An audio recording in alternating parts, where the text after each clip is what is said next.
Hi everybody, my name is Courtney Schulte. I did my thesis over does dual enrollment programs such as Ohio's College Credit Plus benefit students, provide barriers that students will have to eventually overcome.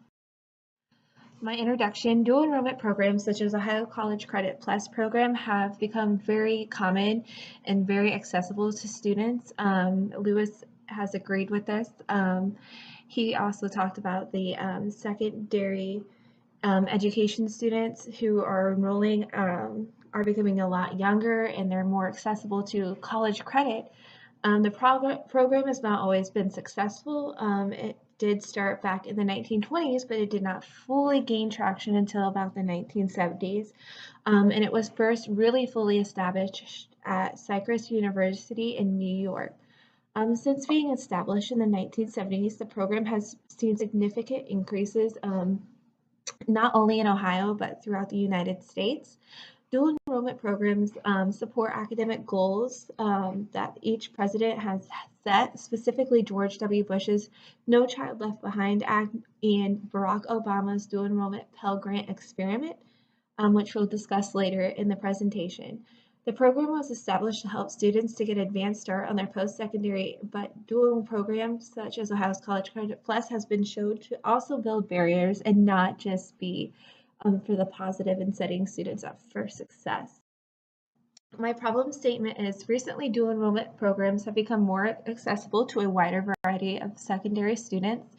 With eligibility becoming more accessible, it begs the question of if dual enrollment has built barriers or promoted success to students who are dual enrolled.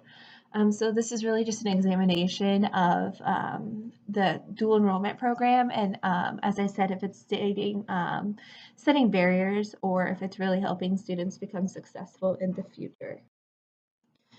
Significance of the problem. The significance of this research is intended to provide information on dual enrollment benefits that students gain during the dual enrollment program and potential barriers that students may have to overcome.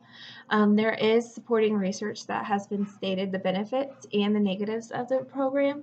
The researcher has also examined different areas of dual enrollment programs, which include fast-tracking the college degree experience, financial savings, examining college readiness, and analyzing academic standing. These are just very few scratch the surface topics. There is so much that goes into dual enrollment programs, but these are just the fine little scratches to the surface. As I said, there's so much to go into these programs. Here you'll see my literature review. We have two charts. One is total participating institutions in 2016 and 2017. You can see that students fully participated a lot in the private universities and colleges. And then in the university and main campuses, there was a little less. And then to the right, we can see College Credit Plus participants by the grade. 12th grade is usually the most populated in dual enrollment programs, but it now does go all the way down to 7th grade, which is where we kind of start looking at the barriers that students might be setting for themselves. So as another part of the literature review is the dual enrollment program for Ohio College Credit Plus. Each student is required to take a state test to see if they qualify and meet eligibility for the college dual enrollment program. So students can take 3 different tests. They can take the ACT, they can take the Next Gen AccuPlacer, or the SAT is mostly what colleges look at. If they don't meet these requirements, you can see that there are sections where they can be conditionally eligible. Each school can decide if they want to meet that or if they have to have that 263, let's say on the AccuPlacer, they won't flex from the 257 to 262. It's dependent on each college. I know one college that is strictly 263. We don't do any remedial type of standard error of measurement or anything like that. It is what it is. So this is kind of just a chart to look over to see which test students may be taking and the scores they need to meet to become eligible. One of the sections is fast tracking the degrees. Fast tracking the degree is probably one of the most beneficial benefits for students because if you start in the 7th grade, a lot of students are able to knock out an associate's degree by the time they get to high school graduation. Though this is a benefit, there is also negatives to fast tracking your degree. It can set barriers such as transfer credit. A lot of students don't know exactly where they want to go when they're in 7th grade. So having such a heavy amount of college work at one university could lead to transfer credit issues.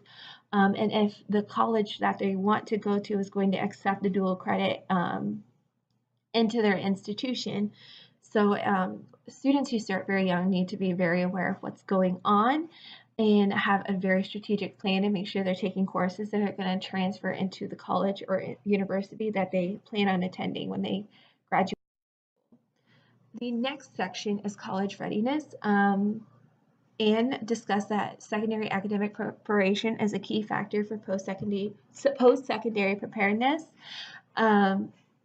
This is huge. A lot of students, even though they're academically ready, doesn't mean that they are mature enough to handle college credit classes because they are put in classrooms with a wide variety of students, ranging from College Credit Plus to Program 60 students. So that's something a lot of students don't really think about. In the maturity level, they need to have that because yes, they can be academically ready, but if they cannot handle the course load, coming to class on time, and not skipping class to go out to eat with their colleague or with their peers is really important. So you really need to have both the academic and maturity status to be successful in post-secondary and dual enrollment. The next one is financial savings. This is what a lot of the parents look forward to for College Credit Plus, and discussed that another benefit, like I said, was the financial savings that students have when they enroll in dual enrollment programs. A lot of the fees and tuition fees fall on the high school that the student is attending. A student should never have to pay for tuition, their textbooks, or other outstanding fees unless they are a private or a homeschool student. Those students don't automatically get grants. They actually have to apply to grants from the state of Ohio, and then sometimes they're not really awarded that many credit hours. So a student who goes to a public institution, let's say, can do a full load for free. They don't have to pay for textbooks, nothing. A student who's taking homeschool or in a private institution, they may only get granted 8 credit hours.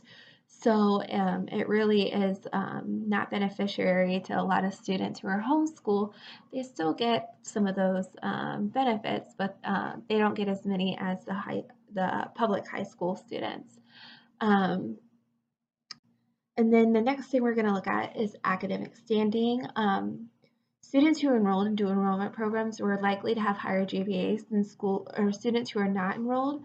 In Ohio, it's stated that a 3.0 is what is required for most public post-secondary institutions. Though a lot of students do have higher GPAs because they have to meet those eligibility requirements, some of them are just good test takers and they get to college and they don't do so well. Maybe they don't meet the maturity factor of having to go to class on time, or they can't handle the load because, like I said, there are 7th graders. Even freshmen tend to struggle a little bit more. But the GPA is very important. It should be very well informed when students are taking dual enrollment programs because it is their college GPA. It is not going to disappear once they graduate high school. So a student who falls below a 2.0 will be placed on academic probation. This will make students take a semester off or only be eligible to take one course until they get that GPA back up. But students can be dropped from the university and from the dual enrollment program. So students really need to be informed that this is their GPA. This is the GPA they're going to start their college career with. So they could a student with a 1.8 is going to really hurt themselves for financial aid reasons, for getting into competitive colleges, to getting into a non-competitive college with that type of GPA. The students who do very well, who handle the coursework, they could be starting their college career off with a 4.0, getting into those competitive colleges and receiving the grants and the financial aid that they were looking for.